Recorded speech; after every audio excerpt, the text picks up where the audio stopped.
El 11 de julio de 1995, hace justo 30 años, fuerzas serbio-bosnias entraron en Srebrenica y mataron a más de 8.000 musulmanes, en su mayoría adolescentes y hombres. Era una zona supuestamente protegida por los cascos azules de la ONU, a pocos meses del que sería el final de la guerra tras la desintegración de Yugoslavia. El año pasado, la Asamblea General de las Naciones Unidas reconoció este día de hoy como el de la conmemoración del genocidio de Srebrenica, el peor en suelo europeo desde el Holocausto. Para analizar lo ocurrido y sus consecuencias en la actualidad, hoy vamos a hablar con el periodista y cineasta Albert Soler, director del documental La última cinta desde Bosnia y quien conoció de primera mano, el final de la guerra de Bosnia. En primer lugar, muchísimas gracias por estar con nosotros en nuestra mañana ya tarde por allá. Le quiero preguntar qué ocurrió en concreto aquel día y qué había pasado antes para que se llegara a dar este episodio.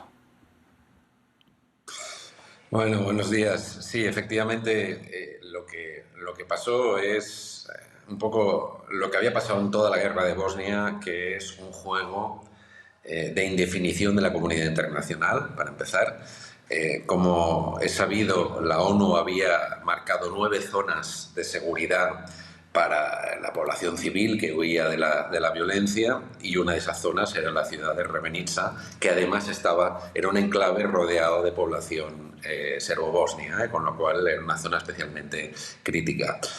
Lo que pasó es que las milicias serbo-bosnias decidieron no respetar esa neutralidad, entraron a saco en la ciudad de Srebrenica.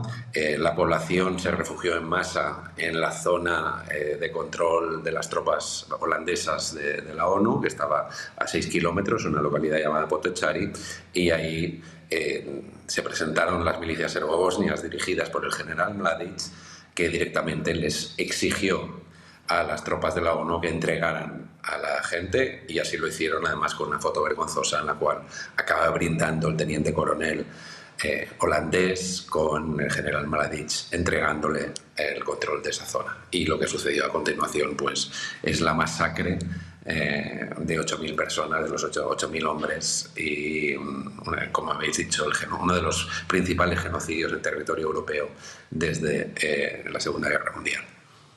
Bueno, pues Albert Soler, se me ha adelantado algo que le quería preguntar más adelante, aprovecho ya para hablar de ello, es este papel de los cascos azules de las Naciones Unidas. Ha habido mucha controversia. ¿Qué parte de culpa o al menos de falta de acción tienen en lo que ocurrió allí? Yo creo que mucha. Ellos tenían un mandato de interposición, o sea, no podían entrar en combate, pero sí podían utilizar las armas si había que defender ese mandato. Es verdad que eran militarmente muy inferiores a las tropas del general Mladic.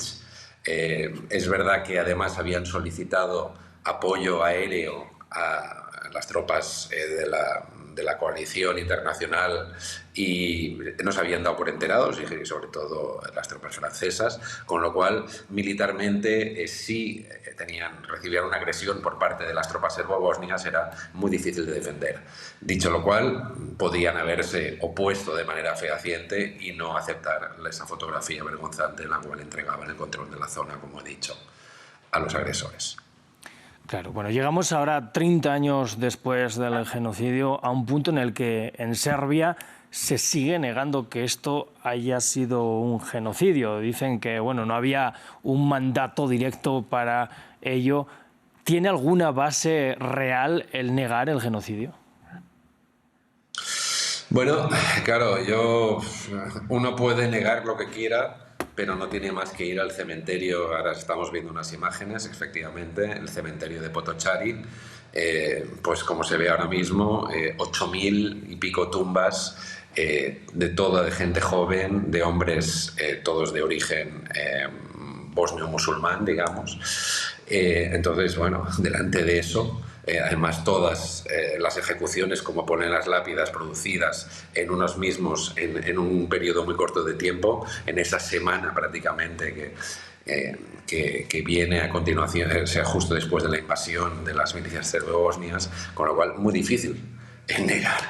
Yo creo que no hay otra evidencia más clara que esa.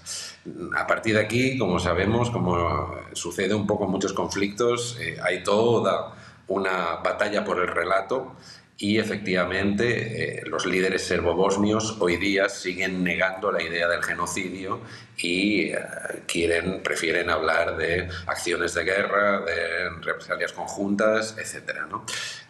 Bueno, aquí hay dos dictámenes jurídicos por parte de los tribunales de Naciones Unidas en los cuales se reconoce la idea del genocidio, con lo cual, bueno, pues, uno puede decir lo que quiera, pero las evidencias son palmarias. Claro. Bueno, nos estamos centrando mucho en lo que pasó. Bien, hablas de esa idea de lucha por el relato, pero a veces quizás estamos olvidando a las víctimas y a los familiares de las víctimas. ¿Cuál es la situación hoy en día? ¿Se les ha dado una retaliación a la altura de lo que se condena de un genocidio? Porque hoy en día también sigue habiendo en torno a 1000 víctimas todavía, 1000 cuerpos sin encontrar. Sí, el problema es trágico porque lo que hicieron ellos, digamos, de forma muy voluntaria, de forma muy calculada, fue reabrir las fosas comunes y esparcir los cadáveres por varias fosas comunes, algunas a 40 o 50 kilómetros de distancia, de tal manera que fuera casi imposible la identificación de las víctimas. Con lo cual, hay un centro de reparación, un centro además que, digamos, donde hay una labor forense encomiable, pero efectivamente de algunas de estas víctimas existen a veces un huesecito solo. Entonces, la reconstrucción de la identidad de esas víctimas es una tarea ardua. Se han podido identificar a una mayoría, pero siguen habiendo, se dicen que 1000, pero yo creo que son más incluso, de las cuales aún no se ha encontrado ni siquiera la mínima parte suficiente como para poder extender un certificado de defunción de esa persona y comunicarle a la familia la evidencia de que está muerto. Entonces, esa es una labor ingente que posiblemente durará años y años, vista la dificultad técnica de proceder a ello. Claro, y en medio de todo esto, ahora Srebrenica pues, se encuentra dentro de lo que se denomina la República Serbio-Bosnia de Sprska, no sé si la estoy pronunciando bien. Es un punto delicado también en torno a la integración de la población musulmana todavía de esa zona. ¿Cómo es la realidad actual? Bueno, la paradoja, ha regresado bastante gente, creo que estiman que un 40% de los que fueron expulsados allí han regresado. La vida paradójicamente renace y la gente que se estuvo masacrando hace 30 años, hoy en día conviven, algunos conviven en imágenes de mucha normalidad, pero claro, los odios están ahí, los odios están vivos. Además, no olvidemos que la República Srpska, es decir, esa entidad habitada mayoritariamente por serbobosnios, que es un 50% del territorio de la actual República Bosnia, pues tiene un presidente que es un nacionalista fuerte, un señor que se llama Dodic, que está constantemente reivindicando los derechos nacionales de los supuestos agravios a los cuales está sometida la comunidad serbobosnia y, por lo tanto, inflamando constantemente la retórica de agresión, etc. Con lo cual la convivencia es muy compleja.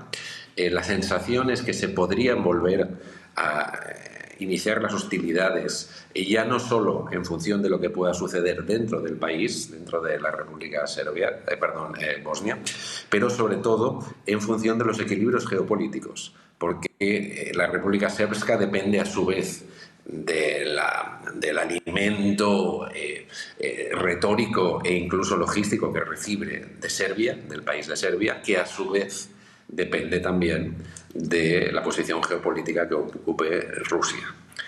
Con lo cual, según cómo evolucionen los elementos geopolíticos, cómo evolucione la guerra en Ucrania o cómo evolucione incluso esos movimientos que se están produciendo dentro de Serbia, donde hay una revolución estudiantil contra el actual gobierno, todo eso en cadena podría acabar llevando a que efectivamente se reabrieran las hostilidades en Bosnia. Bueno, Albert Sule, le presentábamos también al principio como director del documental La última cinta desde Bosnia. Me gustaría que nos contara también un poco de cómo es este documental, cómo fue rodarlo y ya aprovechar también pues, para que nos cuente dónde podríamos verlo a nuestro público también. Sí, este documental sigue la historia de una mujer sencilla, una mujer que vino justamente como refugiada a Bosnia, se refugió en un pequeño pueblo cercano a Barcelona, pensando que eso era una operación temporal, que tenían que esperar a que terminara la guerra y podría regresar a su país.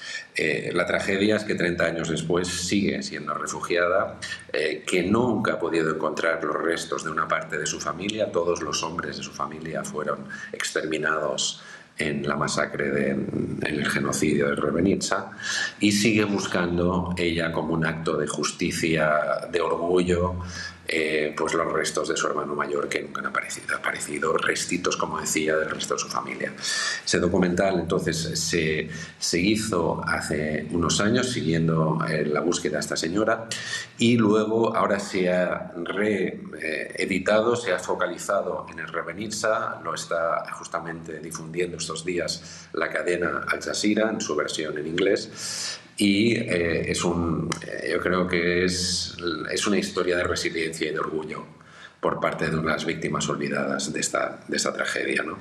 Al final del documental incluso conseguimos que se confrontara con el actual alcalde de Srebrenica, que paradójicamente es un serbo bosnio que niega el genocidio, pero que, y esas son las paradojas de la vida cotidiana, incluso es un hombre que tiene votantes incluso del lado enemigo. O sea, hay gente de etnia musulmana que lo está votando, ¿no? Entonces, es lo que decíamos, que la vida cotidiana luego se mueve por otras. Pero las heridas siguen muy abiertas, el dolor sigue ahí, y eso es un poco el objeto del documental.